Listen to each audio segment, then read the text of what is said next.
माथुर जी, तो उन्होंने मुझसे बातचीत की, धीरेन्द्र बेटा तू डिस्ट्रीब्यूशन में आ गया, मैं हल्दीराम में आया हूँ, काम करेगा क्या? मैं बोला ठीक है सर। उन्होंने जब काम दिया था आज से 5 साल पहले, तो महीने का 2 या 3 गाड़ी बेचता था। आज लगभग रोज एक गाड़ी आती है। अभी 5 साल हो गया। हाँ जी।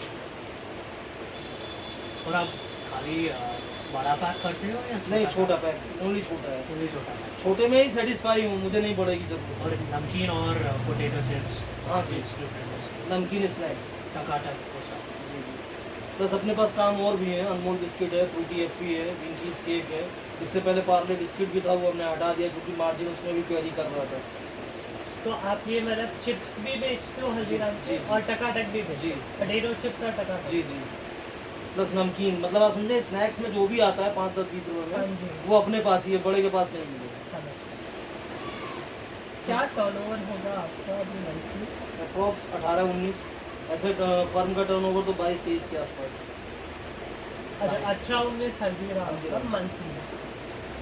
और उसमें नमकीन कितना होगा, पोटैटो चिप्स टकाटक कितना होगा? देखिए नमकीन और चिप्स अगर कंपेयर करेंगे हम लोग, तो देखिए नमकीन का वजन ज़्यादा होता है हाँ जी। और स्नैक्स का वजन कम होता है, तो कभी बराबर तो बैठेगा नहीं। 70-30 से 80-20 का ही रेशियो रहेगा। तो 80% आपका 70 से नमकीन 30 वैसे कंपनी मानती है, और ऐसे ही रहता भी है मोटा मोटी, क्योंकि वो वजन कैरी करता है, वरना दोनों बराबर बैठे। भाई नमकीन से अगर स्नैक्स को कंपेयर करेंगे, वो 18 ग्राम है, वो 10 ग्राम है, 8 ग्राम का, तो वही फ़र्क हो गया समझिए। सही बात। तो कहाँ से वेट में क्वेरी वो मैच कर पाएगा? 5 साल में देखेंगे तो ये 7-80%।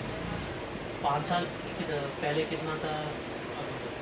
अभी 80% है। 5 साल पहले 5 साल पहले तो मतलब स्नैक्स हम लोग बहुत मुश्किल से दुकानों पर लगा पाते थे, लेकिन अभी जो क्या है कि कस्टमर का फेथ भी आ चुका है कि क्वालिटी प्रोडक्ट बनाता है हल्दीराम, और नाम भी काफ़ी है, तो स्नैक्स भी इजीली दुकानों में प्लेस हो जाते हैं। और वो डिपेंड करता है कि उसकी आउटलेट पे कितनी जल्दी बिक रहा है और कितनी जल्दी रिपीट होगा। या चिप्स और टकाटक की बात। जी जी।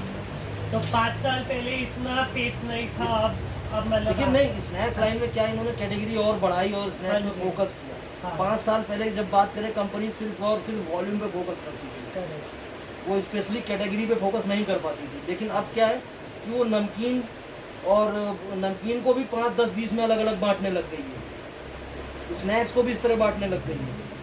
हमने एक चीज़ सुना कि दूसरा शहर में, हैदराबाद में, बॉम्बे में 2-3 साल पहले बड़ा पैक छोटा पैक अलग डिस्ट्रीब्यूटर था, लेकिन अभी एक ही है।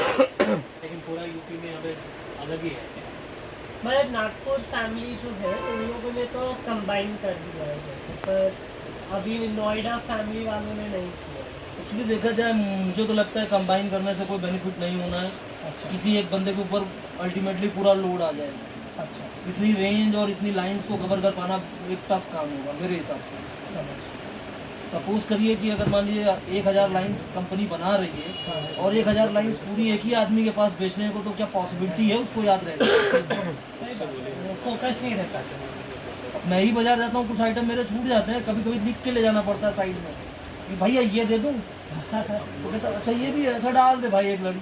अब एक लड़ी डाला, अगली बार अगर उसको बिक गया तो नेक्स्ट टाइम वो 1 से 2 पे होता है, 2 से 4 पे होता है। 18-19 लाख जो आपने बोला, आपका ग्रोथ कितना होता है? पिछले साल पिछले आपका साल कितना? मंथली टर्नओवर कितना होगा एवरेज? मान के चले 25 से 30% के हिसाब से ग्रो हो रहा है हर साल? हाँ जी। आप अगर इसको कंपेयर करेंगे तो मेरा जब 5 साल पहले मैंने स्टार्ट किया था, मेरा धंधा मुश्किल से 2, 2.5, 3 लाख रुपए था, जो आज 18-19 में, तो आप ग्रोथ को अंदाज़ा लगा सकते हैं। कंपनी भी आपको टारगेट देती है? जी हाँ, कंपनी टारगेट भी देती है, प्लस आपका समय समय पे टारगेट अचीव करने पे इंसेंटिव भी आता है। वो मतलब एक तरह से क्रेडिट नोट, डेबिट नोट बना के कंपनी एडजस्ट करती है हमारे अकाउंट में, हमको बताती है कि आपका पैसा बना है। 2 रुपये केजी, 1 रुपये केजी, 5 रुपये केजी, जो भी कंपनी का जैसा चल रहा हो उससे।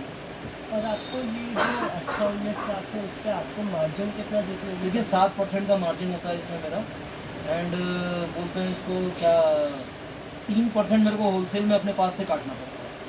और वो 18-19 में होलसेल कितना होगा? होलसेल मान ली चलिए 30 से 40%। वो होलसेल पे इसलिए मुझे डालना पड़ता है, जिन दुकानों पे डायरेक्टली मैं नहीं पहुंच रहा हूँ वहाँ तक मेरा माल पहुँच जाता है होलसेल के माध्यम से। तो 30% पे आपको 3% मार्जिन है, 60% बिजनेस में 7%। 7%। और ये 7% में आपको कॉस्ट क्या लग जाता है?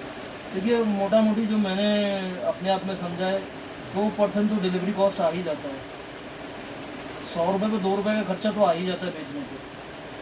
और फिर भाई, गोडाउन का खर्चा? वो सब उसी में इंक्लूड है, इससे ऊपर जाना ही नहीं चाहिए।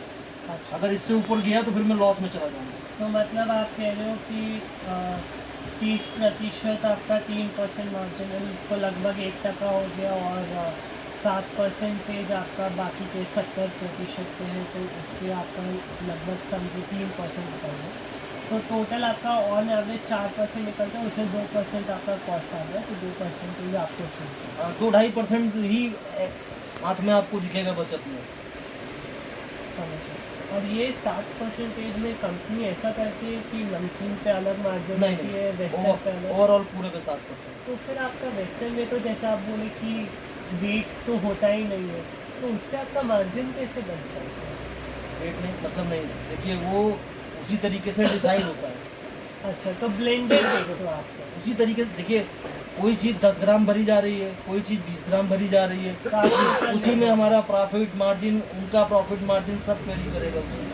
तो आप मतलब जो कोई टेम्पो भर के ये रिटेलर्स को देते हो, तब आप उसमें नमकीन और चिप्स दोनों साथ ही भर के दे देते हाँ जी। हो? उसमें ऐसा नहीं है कि आप नमकीन ज़्यादा भरोगे या चिप्स कम? नहीं, उसमें देखिए होता है कि जैसे कंपनी की तरफ से पीछे रेडी यूनिट चलाया गया, तो कंपनी ने ये बोला कि आप जो है एक गाड़ी मंडे को और एक गाड़ी फ्राइडे को, 2 दिन हफ्ते में आप रेडी स्टॉक चलाएंगे, जिसमें कि सिर्फ और सिर्फ स्नैक्स रहेगा। अच्छा, नमकीन आप ऑर्डर बुकिंग चला रहे हैं, ऑर्डर बुकिंग चलाइए, उससे मतलब नहीं है। इसको थोड़ा फोकस करिए ताकि स्नैक्स और बढ़े। तो हफ्ते में जब 2 दिन हमारा बंदा जा रहा है तो कुछ ना कुछ स्नैक्स बिक रहा है, और धीरे धीरे वो कहीं ना कहीं किसी लेवल पे जाएगा ही।